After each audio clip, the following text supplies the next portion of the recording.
Recruitment అంటే లక్షల కొద్ది విచారణ వస్తాయి. అంటే పైకి బట్టి బెంగళూరు చూస్తారు, పైకి పెట్టడు బెంగళూరు ఎదురు ఇప్పుడు విచారణ చేసుకోవడం. ఇక్కడ పిల్లలు బెంగళూరు అదే ఆయా రాష్ట్రం పంపుతారు.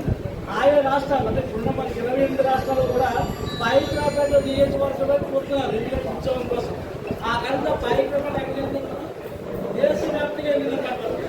అందుగురించి నిధులు మేడం గారికి మన నియోజకవర్గంలో ధన్యవాదాలు తెలుసుకుంటూ అంటే ఇక్కడ చీరకొండ రావడానికి ముఖ్య కారణంగా చంద్రబాబు నాయుడు గారికి లోకేష్ గారికి ఎందుకంటే అప్పుడు మన ప్రభుత్వం రాలేదు, రాత్రి చిన్న మీటింగ్ పెట్టుకోవాలి నిరుద్యోగం తీరుస్తాను రిజిస్ట్రేషన్ తీరుస్తాను ఆ మాట ప్రకారమే ఇవాళ మన ఆంధ్రప్రదేశ్లో 1,00,000 పైగా ఉద్యోగాలు వస్తాయండి.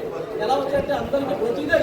అలాంటే ఉద్యోగం చేసుకునే వాడికి ఇల్లు కావాలి, ఇల్లు కట్టుకొని ఉంటారంటే ఇక్కడ పైకి పెట్టడం ఎంతవారు ఉంటారు. అదే ఇంటికి రెంట్ వస్తుంది, రెంట్ ఆ ఇంట్లో పనిచేసే గుమస్తా పడుతుంది, ఆ గుమస్తా నుంచి ఆ వ్యాపారం ఉంటే కాయగూరలు కొనుక్కుని ఉంటాడు, కాయగూరలు కొనుక్కోవాలి. అంటే ఒక ఇండస్ట్రీ వల్ల పై స్థాయి నుంచి కింద కూరగాయలు అమ్ముకునే వరకు బాగుపడుతుంది పైకి పెట్టాలి.